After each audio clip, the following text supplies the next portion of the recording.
죽음 하면 떠오르는 일반적인 이미지는 부정적입니다. 죽음을 좋게 생각하는 사람은 거의 없습니다. 왜 그럴까요? 근본적으로 죽음은 부패와 연결되기 때문입니다. 생명은 죽음과 동시에 부패하기 때문입니다. 죽는 모든 것은 썩습니다. 식물이든 동물이든 예외가 없습니다. 죽으면 부패합니다. 그로 인해 악취가 진동합니다. 사람도 마찬가지입니다. 심장이 멈추는 순간 부패 과정이 시작됩니다. 먼저 췌장, 위장, 간과 같은 장기들이 부패하기 시작하고 하루만 지나면 악취가 납니다.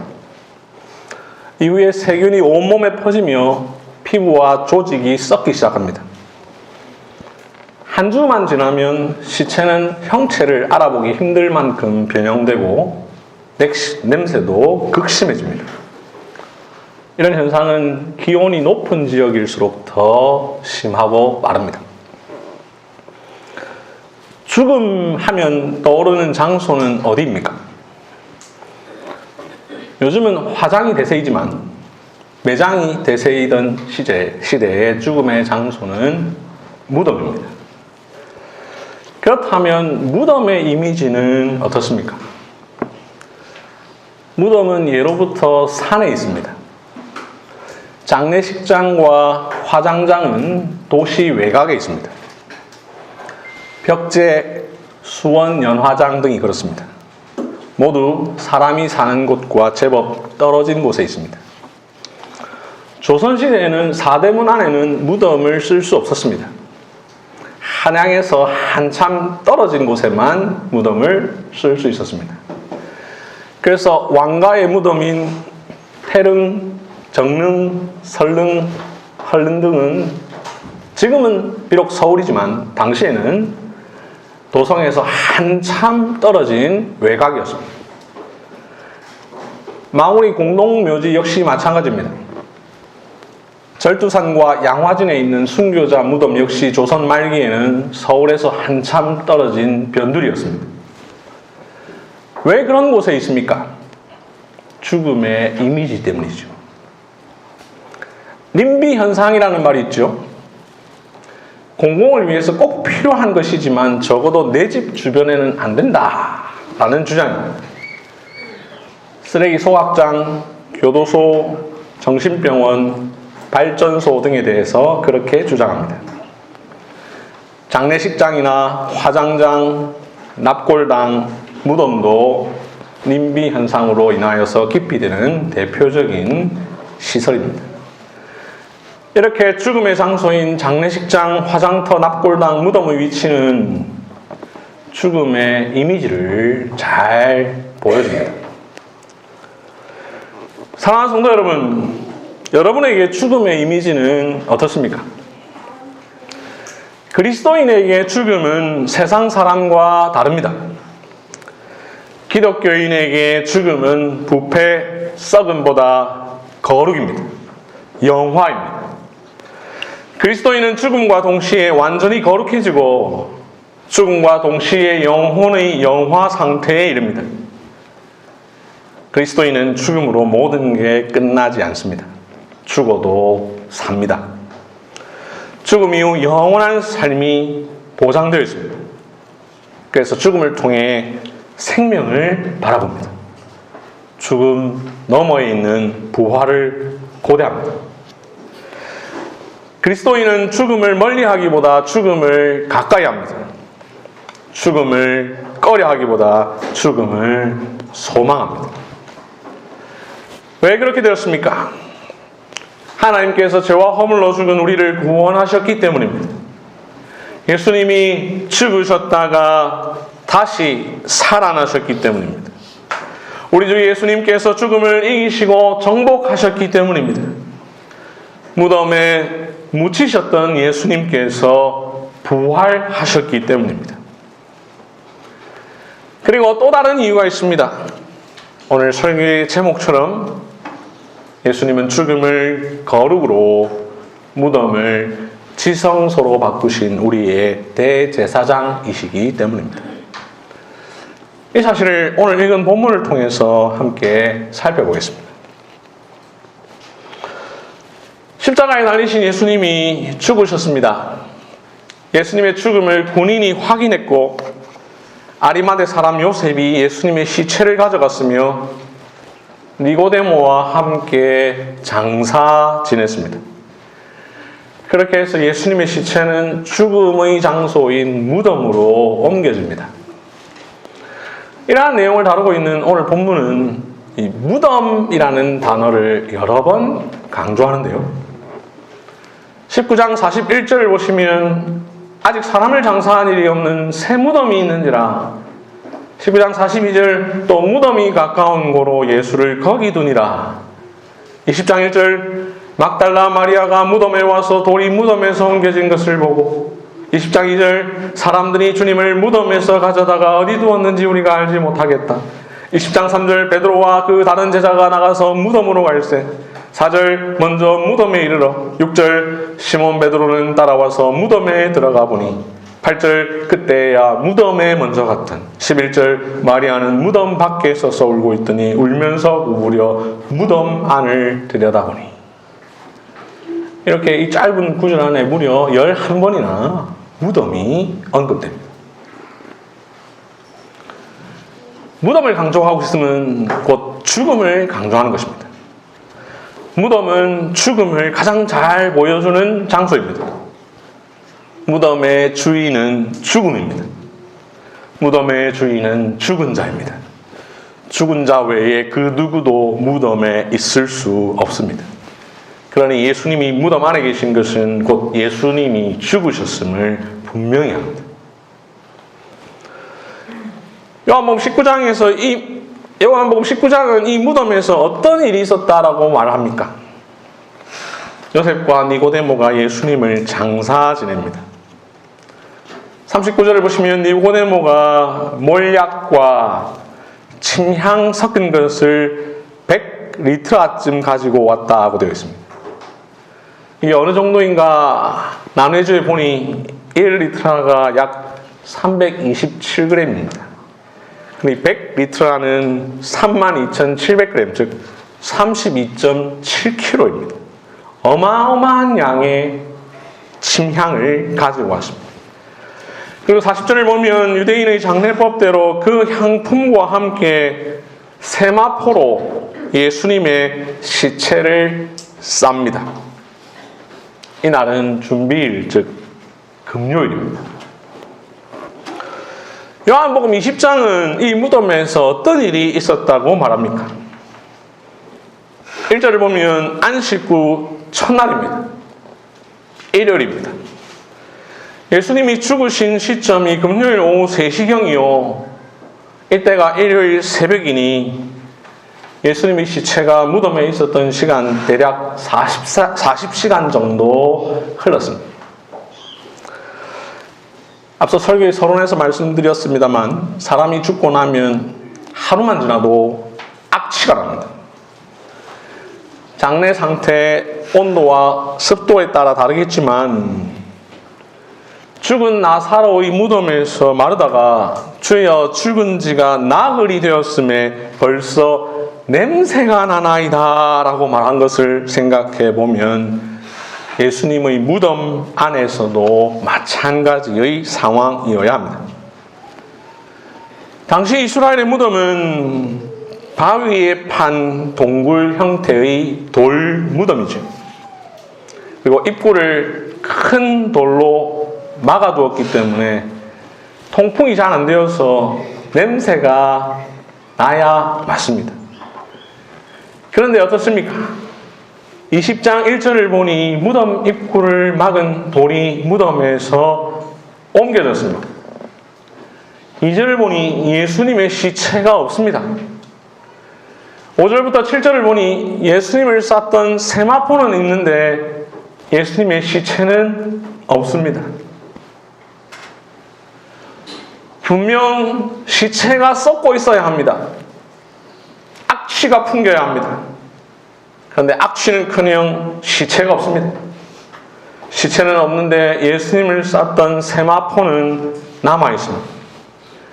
7절을 보니 머리를 쌌던 수건은 세마포와 함께 놓이지 않고 딴 곳에 쌌던 대로 놓여 있습니다. 앞서 오늘 본문이 무덤을 여러 번 강조했다라고 말씀드렸는데요. 또 하나 강조하는 단어가 있습니다. 바로 세마포입니다. 19장 40절 예수의 시체를 가져다가 유대인의 장례법대로 그 향품과 함께 세마포로 쌌더라. 20장 5절 구부려 세마포 놓인 것을 보았으나 들어가지는 아니하였더니 6절 시몬 베드로는 따라와서 무덤에 들어가 보니 세마포가 놓였고 7절 머리를 쌌던 수건은 세마포와 함께 놓이지 않고 딴 곳에 쌌던 대로 놓여 있더라. 세마포가 4번 나옵니다. 사도 요한은 죽음의 장소인 무덤의 주인인 시체는 없고 세마포가 있음을 강조합니다. 마치 독자로 하여금 무덤 안에서 시체를 찾지 말고 오히려 세마포를 보라고 말하는 것 같습니다. 그렇다면 여러분, 요한은 왜 세마포를 자세히 보라고 할까요? 다 함께 레위기 16장을 찾아보겠습니다.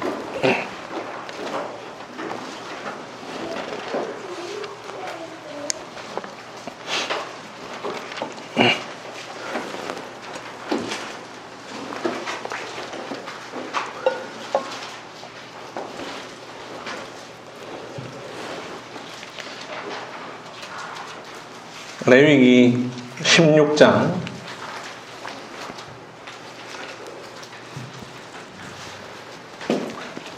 레위기 16장을 쭉 보면 16절, 17절, 20절, 23절, 33절에 이 레위기 16장의 배경이 어딘지를 표현합니다. 지성소입니다. 지성소란 한자죠. 지극할 지자에 거룩할 성자의 장소 또는 자리 소자입니다. 말 그대로 지극히 거룩한 장소라는 뜻입니다. 영어로 the most holy place입니다. 조금 거룩한 게 아닙니다. 그냥 거룩한 게 아닙니다. 지극히 거룩합니다. 정결합니다. 무덤과는 비교할 수 없는 장소입니다. 레위기 16장은 대속죄일에 관한 규례를 설명하는 본문입니다. 대속죄일은 대제사장이 1년에 단 하루 지성소에 들어가 온 이스라엘 백성의 죄를 위하여서 제사를 지내고 이로 말미암아 백성의 죄를 사함받는 날이죠. 이 지성소 아무 때나 들어가지 못합니다. 오직 1년에 단 하루 대속죄일에만 들어갈 수 있습니다. 그날이라도 아무나 들어갈 수는 없습니다. 오직 대제사장만 들어갈 수 있습니다. 대제사장도 아무 날이나 들어가지 못하고 오직 이날만 들어가는데 대제사장이라도 아무렇게나 들어갈 수 없습니다. 조건이 있습니다. 4절 보면 지성소에 들어갈 대제사장이 어떻게 옷을 입고 들어가는지를 설명합니다. 레위기 16장 4절 거룩한 세마포 속옷을 입으며 세마포 속바지를 몸에 입고 세마포 띠를 띠며 세마포 관을 쓸지니 이것들은 거룩한 옷이라 물로 그의 몸을 씻고 입을 것이며 여기에도 세마포가 4번 나옵니다. 세마포 속옷, 세마포 속바지, 세마포 띠, 세마포 관 이것들은 거룩한 옷입니다. 세마포는 실제로 구약에서 거룩, 정결을 상징하는 대표적인 것입니다. 성막 휘장이 바로 세마포로 만들어졌습니다. 대제사장은 물로 몸을 씻고 거룩한 세마포 옷들을 입고 지성소에 들어갔습니다.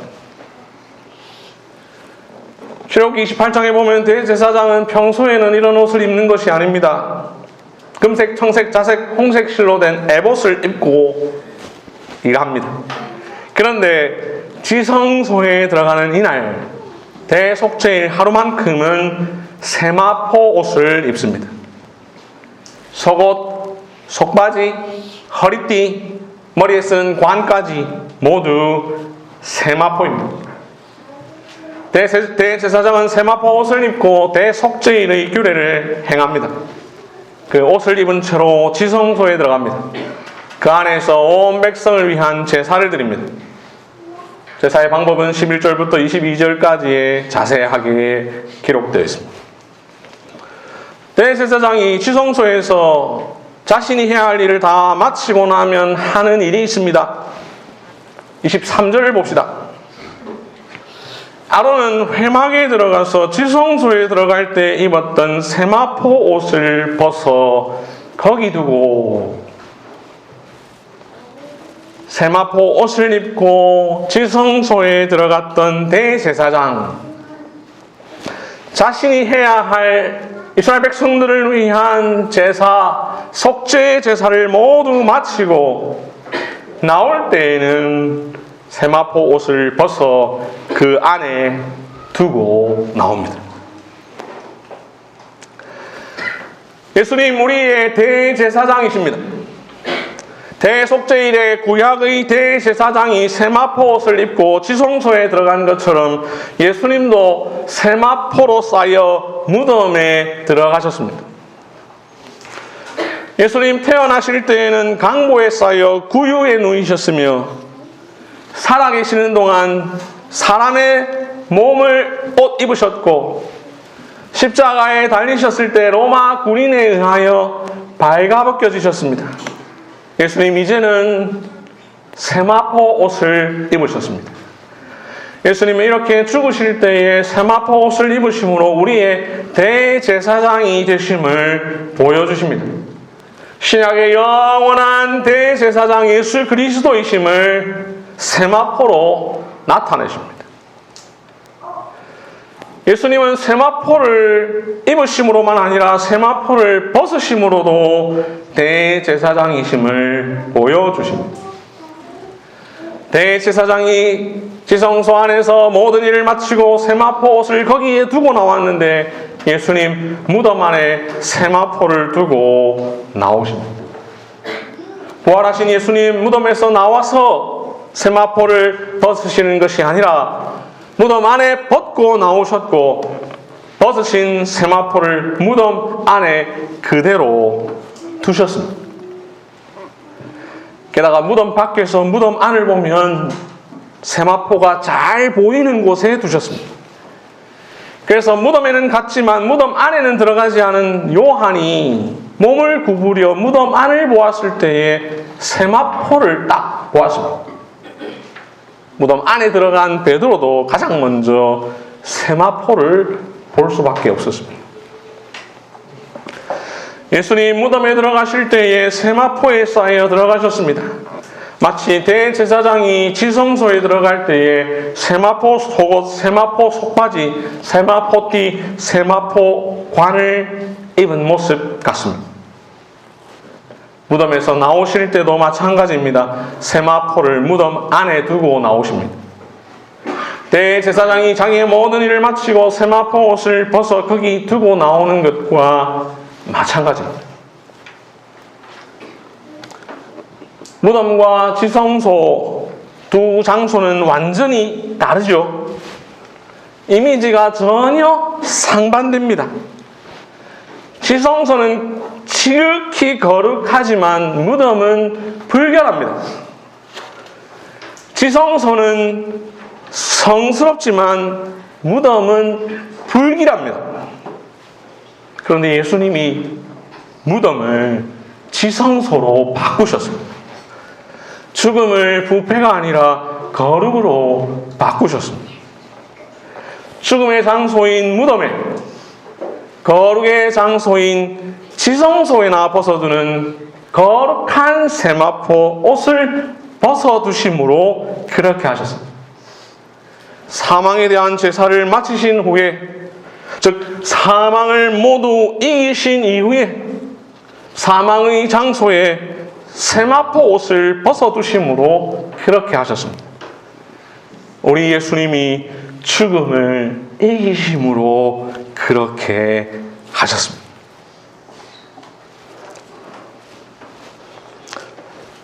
무덤이 어떻게 지성소가 될 수 있느냐? 우리로 하여금 이 사실을 확신할 수 있도록 또 다른 것이 증명해주고 있습니다. 다음 요한복음 20장 11절 12절을 보겠습니다.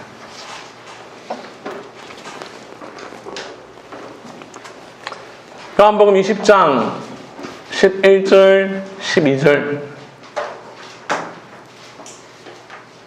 마리아가 몸을 구부려 무덤 안을 들여다봅니다. 12절에 보니 그 안에 특이한 장면이 연출되고 있습니다.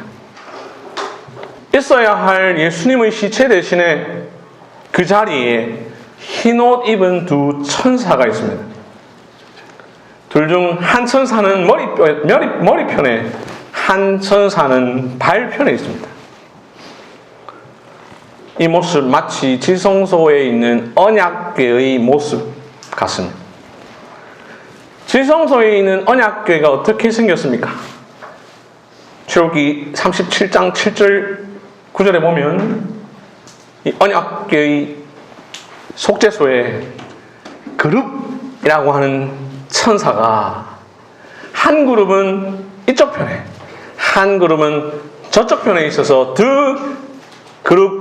이 두 천사가 날개를 높이 펴서 그 날개로 속죄소를 덮고 있는 모습을 하고 있습니다.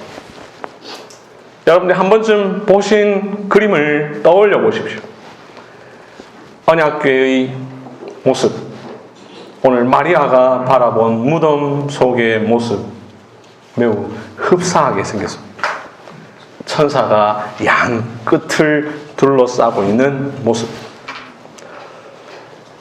어떤 주석가는 이렇게 설명합니다.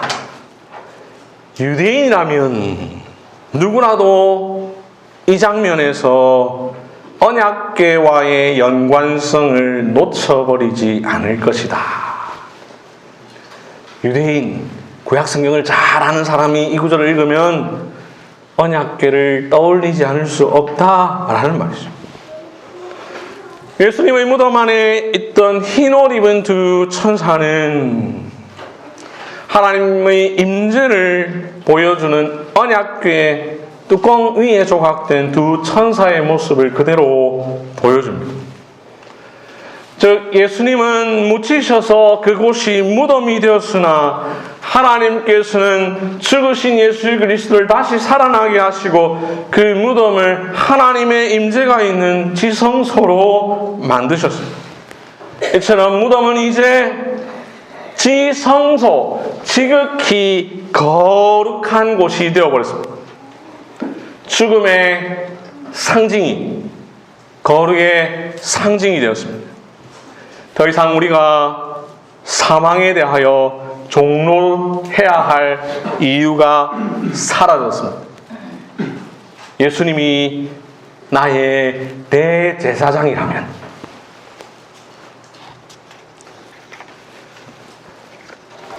사랑하는 형제 자매 여러분, 우리가 믿는 도리의 사도시며 대제사장이신 예수님께서 죽음의 의미를 바꾸셨습니다. 무덤의 이미지를 바꾸셨습니다. 원래 죽음은 부정적입니다. 죽음은 비참합니다. 죽음은 끝입니다. 그러나 예수님의 부활은 죽음을 생명으로, 죽음을 거룩으로 바꾸어 놓았습니다. 이제 더 이상 예수님 안에서 사망은 그 힘을 잃었습니다. 죽음이 거룩해졌습니다. 무덤이 지성소가 되었습니다. 죄의 최종적인 상태인 죽음마저도 거룩한 장소로 바뀌었습니다. 이렇게 바뀌는 것 오직 대제사장이신 예수님 안에서만 가능합니다. 우리가 믿는 도리의 사도이시며 대제사장이신 예수님만이 하실 수 있습니다. 그러므로 우리는 우리의 대제사장이신 그리스도께 우리의 모든 죄를 남김없이 맡겨드려야 합니다. 우리의 죄를 대신하셔서 지성소로 들어가신 예수님께 우리의 모든 죄를 다 아뢰어야 합니다. 구약시대의 대제사장이 이스라엘 온 백성의 죄를 대신하여 지성소에 들어갔던 것처럼 이제 우리의 큰 대제사장 되신 예수님께서 십자가 위에서 우리의 죄를 짊어지고 자기의 피를 흘리셨으니 이제 우리는 그 예수님께 우리의 죄를 모두 맡겨야 합니다. 우리는 예수님께 우리의 죄를 하나도 남김없이 다 아뢰어야 합니다. 구약시대 이스라엘 백성들은 피부에 딱지가 생기거나 색점이 생겨 나병같이 될 때에 제사장을 찾아갔습니다. 몸에 유출병이 생겨 부정하게 되었을 때에 제사장을 찾아갔습니다. 구약 백성들이 그렇게 한 이유는 그것이 곧 죄의 표요, 죄를 해결할 책임이 대제사장에게 있었기 때문이었습니다. 마찬가지로 우리는 우리에게 부정한 죄가 있을 때 우리의 대제사장이신 예수님께 맡겨야 합니다. 구약의 그 어떤 제사장보다도 완전하신 우리의 큰 대제사장이신 그리스도께 맡겨야 합니다. 여러분의 죄를 꽁꽁 감추십니까? 사함받지 못할 것입니다. 손바닥으로 하늘을 가리려 하십니까? 주의 진노하심을 면치 못할 것입니다. 예수님께 우리의 모든 죄를 숨기지 말고 고백해야 합니다.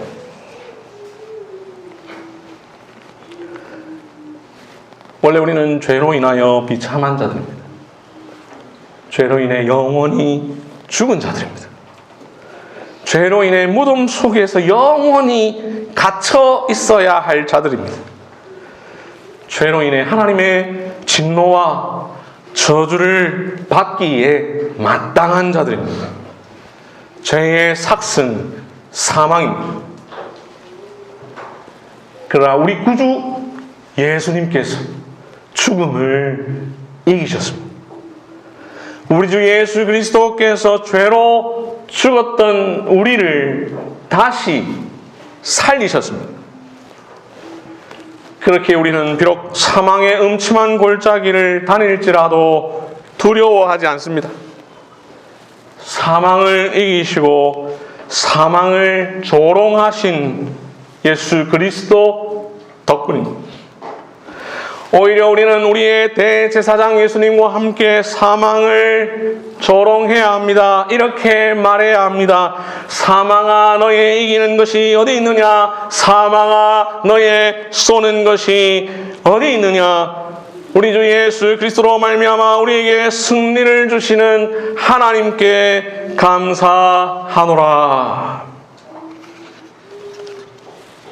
사랑하는 형제 자매 여러분, 예수님의 부활이 사망을 이겼습니다. 사망 권세 모두 깨뜨리시고 승리하셨습니다. 생명의 주 예수님께서 죽음을 이기셨고 무덤문을 활짝 열었습니다. 이제 사망이 그 설 자리를 잃었습니다. 사망이 갈 곳을 잃었습니다. 부활 생명 나타내신 그리스도 안에서 이제 사망은 더 이상 우리에게 아무런 힘을 쓰지 못합니다. 그래서 그리스도 밖에 있는 자에게 죽음은 여전히 부패이나 그리스도의 부활 안에서 죽음은 오히려 거룩합니다. 그리스도인에게 죽음은 부패와 썩음이 아니라 거룩입니다. 영화입니다. 그리스도인은 죽음과 동시에 완전히 거룩해지고 죽음과 동시에 영혼의 영화 상태에 이릅니다. 그리스도인은 죽으면 끝나지 않고 죽어도 삽니다. 불신자에게는 죽음이 영원한 형벌로 들어가는 입구이지만 믿는 자에게 죽음은 거룩의 완성입니다. 성도의 죽음은 성화의 완성입니다. 우리의 영혼이 죽음 이후에는 더 이상 죄를 범할 가능성이 없는 가장 온전히 거룩한 영혼의 상태에 이르게 될 것입니다. 이런 관점에서 성도에게 죽음은 유익합니다. 이는 내게 사는 것이 그리스도니 죽는 것도 유익함이라.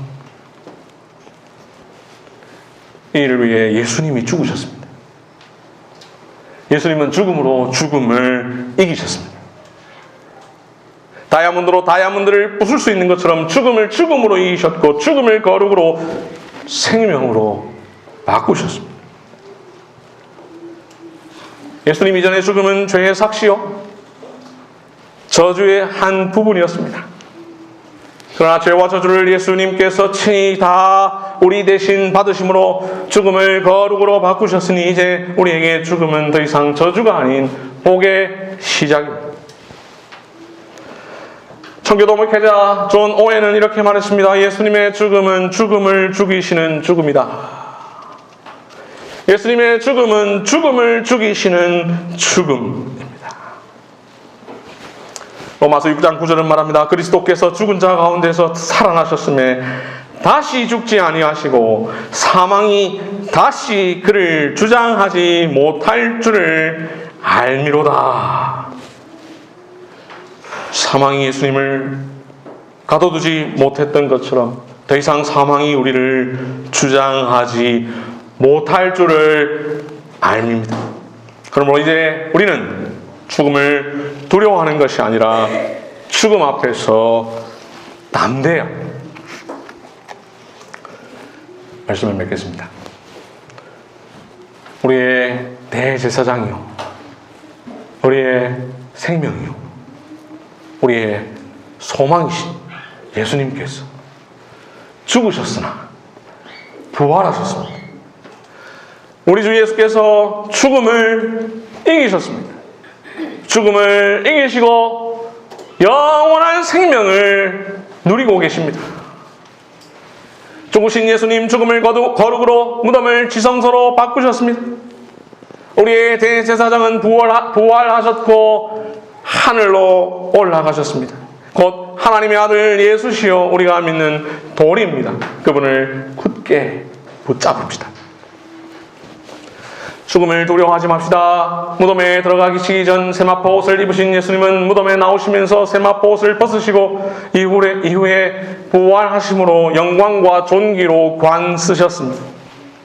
우리도 세마포 옷을 입으신 예수님께 우리의 죄를 모두 맡기고 아뢰면 그가 세마포 옷을 벗고 영광과 존귀로 관 쓰실 때 우리를 구원의 옷으로 입히시고 의의 겉옷으로 더하실 것입니다.